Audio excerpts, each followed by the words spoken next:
I'm Kenneth, a relationship coach and a psychotherapist. Every relationship is different and every breakup is different. Work with me and you'll get professional help on your situation.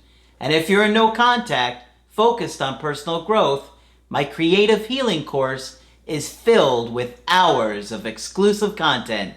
Available now at AskCraig.net.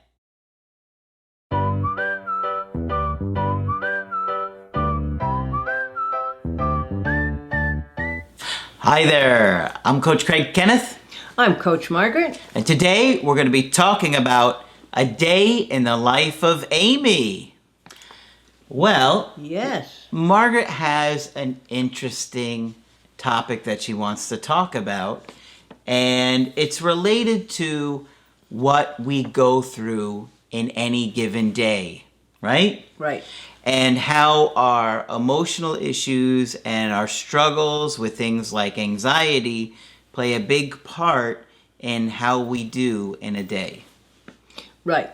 And sometimes I think we don't remember to be sympathetic enough with what sometimes people go through. They don't share it. Oftentimes I think because it's embarrassing, but it's important to know. Okay? Okay. So remember that the most common combination we see when we do our work with various couples is that the anxious and avoidant people tend to find each other. So we're going to talk a little bit about somebody who has some anxiety. And we've called her Amy. Amy. What's going on with poor Amy? What's going on with Amy? Well, Amy goes to work on her given day. I don't know what she does for work, but she went to work anyway. Mm-hmm. And she's there for about an hour. And then it suddenly occurs to her, my boyfriend hasn't called today. Is something wrong? Here comes the anxiety. Okay. Oops, I just saw he left me a message. Oh, everything's okay. Heavy sigh of relief. So already that internal struggle Yep. is that state would be overwhelming. Absolutely. Where it's like almost terrifying already. Right. About an hour and a half later, as she starts to work, and about an hour and a half later, hypervigilance starts to creep in for her. And she said, what's hypervigilance, Margaret? Hypervigilance means that you're always looking around for a problem or for danger. Mm-hmm. You always feel that there's some danger lurking right around the corner, and you want to find it before it finds you. Okay? And in Amy's case, that hypervigilance could be surrounding abandonment. Absolutely, and that is exactly the case with someone who is anxious like that. Okay. So about an hour and a half later, she starts to get hypervigilant, thinking, maybe he's mad at me. Maybe the text he sent her was a little bit too short. Yep. Or it maybe seemed like there was an attitude in the text to her. Yep. That she's probably analyzing every word, every comma, or lack of commas. Yeah. And no emojis. There's no emojis. There's no emojis. He must be going to leave me. And then she thinks, well, maybe he's mad at me. Now, there is no evidence to support that, as Craig points out, except possibly an over-interpretation of his message. Okay. So then she gets really, really anxious, and she thinks, well, maybe I better find a way to see him. So she thinks, I'll invite him for a romantic dinner. Mm-hmm. Okay. And then a little while goes by, and she starts to worry. Is he available? Is he going to respond to me? Mm-hmm. Okay. Will he answer? Will he call back? Mm-hmm. And then he doesn't for a while, and of course she escalates much further. Yeah, because now she's just put herself out there, and now he's not responding. I want you to come for dinner, and he's not calling her back. And maybe he's just thinking, I don't know if I can go. I have a lot going on. I'm not sure if I can do it tonight. Yep. So anyway, she makes herself crazy with anxiety, and then he called from a landline. His cell phone was dead, and he said yes to dinner. Okay. Woo, so relief. Now, oh God, now she's so relieved she hardly knows what to do. Mm-hmm. And she gets back to work. Now, all I can say is I would not be wanting to pay her salary for this day. Because the poor woman hasn't had any time to really concentrate on much of anything. She's so distracted. Okay, so she's absolutely relieved, and then, it starts to be afternoon, and she says, "Oh my God, it's been 5 hours now. Now, she's already invited him to dinner, you understand. It's been 5 hours now. And he's agreed to it. Right. Maybe he's leaving me. Okay? So now she's really got herself in the panic danger zone. I know he left a note on the table. He's leaving me for his assistant. The coward, good riddance. Okay? Now, it seems like a huge leap, but if you're really honest with yourself, this has probably happened to many of you. Oh, yeah. Where you start to catastrophize sure. these things. Absolutely. Simply based on, and having these imaginary arguments in your own head. Right. And again, there's no evidence. That's one of the important parts here. There's no evidence. It's just how you feel. It's just your anxiety talking. Yeah, from this guy's perspective, he's just, he reaches out, he says, yeah, we're going to dinner, and next thing you know, she's mad at him. Yep. He has no idea. No sign of him. No sign of him, she says. And his assistant is dismissive.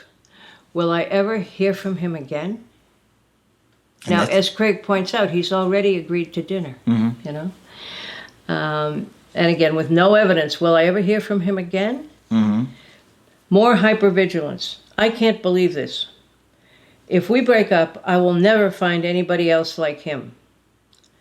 Now, no evidence. Nobody has mentioned a breakup except her. Okay? Now she's probably thinking about, well, we got into an argument last week. Right. And things haven't been going as good as I think they have been. Yeah. The snowball. Absolutely, the snowball effect. And maybe I should have said this, or maybe I shouldn't have said that. And people can torture themselves with that. Okay? So she has spent the entire afternoon in a state also. Okay? Now, there's the story. I assume he showed up for dinner. All right? And that's where the story ends. What it really gives you is the, Amy's workday. What a disaster, huh? Yeah. It's incredible how some things that are so small are overwhelming and can literally take over your emotional state for hours on end, simply based on you not having an immediate connection or availability to be connected to your partner. Right.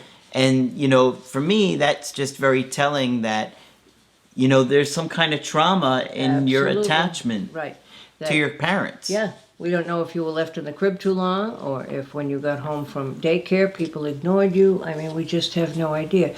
But it's clearly absolutely terrifying to this woman. Yeah. And if the relationship does work out, she's going to have very high expectations of him to be there all of the time.